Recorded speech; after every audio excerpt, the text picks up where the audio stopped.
The attachment theory argues that a strong emotional and physical bond to one primary caregiver in our first years of life is critical to our development. If our bonding is strong and we are securely attached, then we feel safe to explore the world. We know that there is always that safe base which we can return to any time.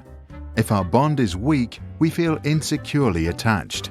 We are afraid to leave or explore a rather scary-looking world because we are not sure if we can return. People who are securely attached are said to have greater trust, can connect to others, and as a result are more successful in life. Insecurely attached people tend to mistrust others, lack social skills, and have problems forming relationships. There is one type of secure attachment, and there are three types of insecure attachments: anxious ambivalent, anxious avoidant, and anxious disorganized. In responses to distress, the first three react organized, while the last acts disorganized. To understand the theory better, let's look at Mr. and Mrs. Smith, who have 4 children: Luca, Anne, Joe, and Amy. The Smiths are lovely parents who cuddle, make frequent eye contact, speak warmly, and are always there for their kids. But one day, Mr. Smith falls very sick and dies. For Mrs. Smith, life now becomes very difficult. She spends all day working, while at the same time trying to care for her children. An impossible task. At 6 years of age, Luca's brain is for the most part developed, his character strong and his worldview shaped. The new situation does not affect him much. He knows there is still always Mum, his safe haven. He feels securely attached. Later, he turns into a trusting and optimistic young man. His self-image is positive. Anne, who is 3, has problems coping with the new lack of attention. To Anne, her mother now acts unpredictably. She is anxious about their relationship and as a result becomes clingy. To get her mum's attention, she has to raise her emotional state and scream.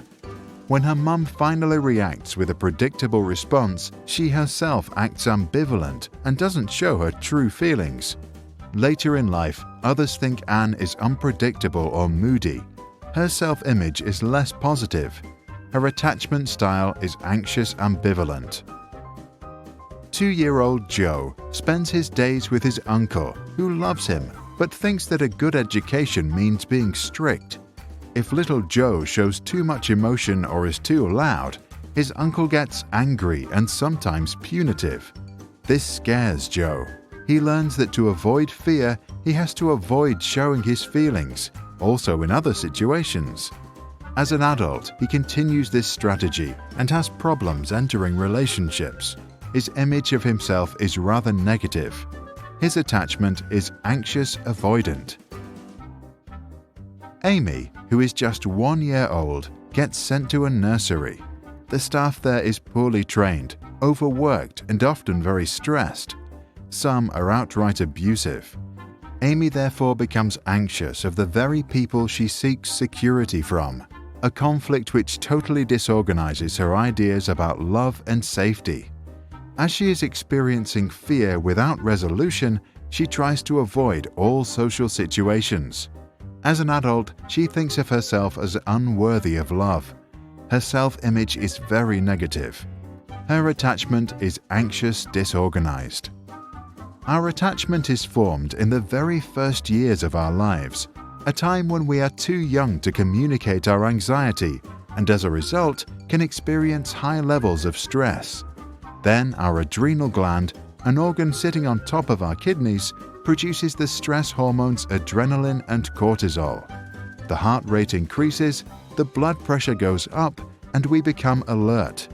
If that happens frequently, it is called toxic stress. Toxic because it impairs the development of a child's brain and weakens the immune system. In embryos or at a very young age, toxic stress can even switch the expressions of genes, which can affect our health many decades later.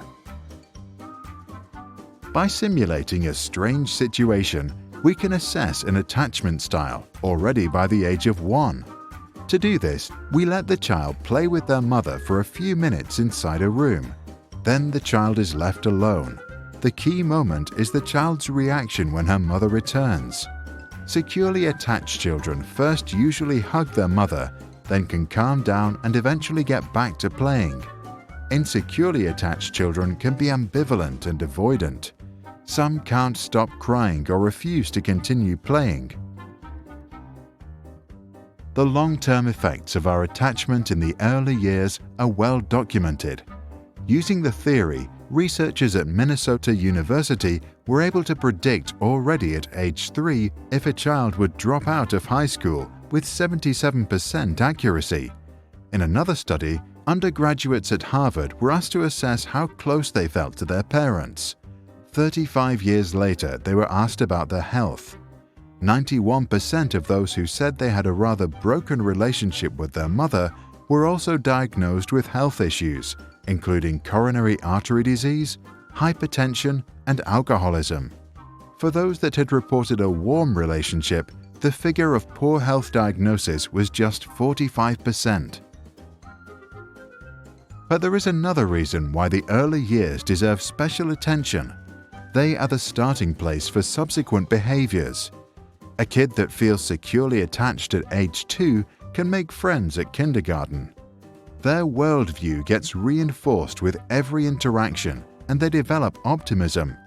As a result, they make good relationships at school, then at college, and later at work. Highly insecurely attached children can miss out on this opportunity.